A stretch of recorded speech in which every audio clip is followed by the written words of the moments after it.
Can I just address something? Because I think that's about all the MCU news that we have. There was a comment on one of our videos about us being, I guess, down and out on the MCU. We made some comments last episode that we were. My main sentiment was you either live long enough, or you die the hero. You live long enough to see yourself become the villain, type thing. And I didn't see those comments. Well, this response was basically that MCU deserves better goodwill than that. That it has done so well in the last 10 years, that it is delivered on so much that we should have confidence in it going forward. And I'd just like to clarify that I do have confidence in the MCU. I mean, what they are undertaking right now and what they want to undertake is monumental. And I don't think there's really any other studio or production agency, whatever you want to call them, that has ever really attempted something like this. They kind of gave us the shared universe as it is seen today. So, I mean, I think that for me, it's not a matter of there's not the skills, but there's some level of, I guess, entropy to this. Like, I mean, you can't just keep going up. You can't always have success. I mean, I don't care what your track record is like.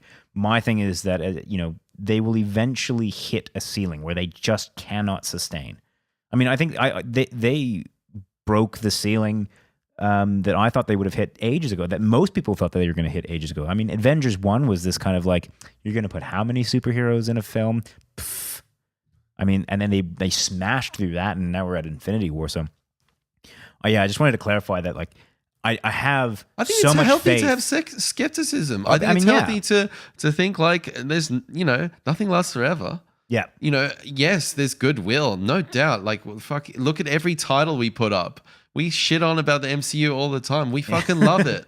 Like, don't get us wrong, but you gotta, some people have not liked certain movies. You've said Phase 3. Everyone has an opinion, and that opinion, if they continue repeating the same thing over and over and over and over and over again, and they find the template, they rinse and repeat the template too much, I think that's where it can go into mediocrity. But I mean, if they mediocrity more than it actually pummels into. But if they want to avoid that, they have to take risks, and part of taking risks is that you never have 100% success rate with risks. Like, I mean, they're going to eventually make a misstep if they continue just like into perpetuity with these movies. So I think nothing lasts forever. I mean, there's probably people out there listening younger than us who don't have this memory of Pixar being God. Yeah. Oh, they could do no wrong. Exactly. More so than the MCU at this point. I would say you're with fewer movies, but an absolute higher. When Up came out, it was like bow down, bow the fuck down. It was like who question I like. Fuck, and I think was it. And I think then came Brave, and I was like, okay. I think it was Cars that was the death. It was like the beginning of the end. Yeah, it was a tough one for a lot of people. That was, and then particularly what they ended up doing with Cars, like the absolute and utter sellout nature of that franchise. I think it crushed a lot of people. Like that really, I don't know. I've never seen it. So destroy. I've never seen Cars either. And Cars.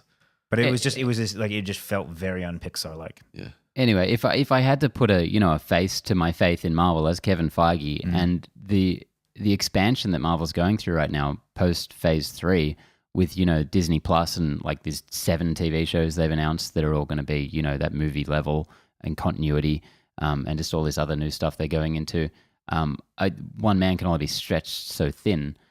So I don't know how far his oversight's going to take all this stuff. And just the end of it is that I just got to treat each of these things as their own thing. I'm going to be skeptical of one and maybe looking forward to the other. And another thing we don't take into account, it's like, yes, Kevin Feige, there's no doubt this man has an abundance of talent and he is the shepherd. But what about his team? What about mentorship? What about, it takes 300, look at those credits when you see a movie getting made. It takes teams of thousands of people to put these together. It's not like it all rests on one person's shoulders. There's got to be an offset. There's got to be some other amazing minds in there.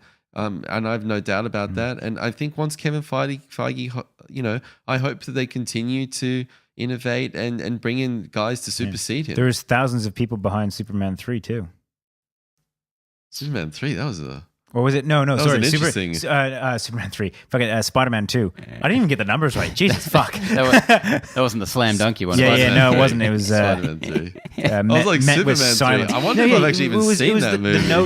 The notes that came Is that out the Richard Pryor were one? on Spider-Man 2, right? It was the Amazing Spider-Man. Sorry. Kevin Feige's notes. Yeah. Right.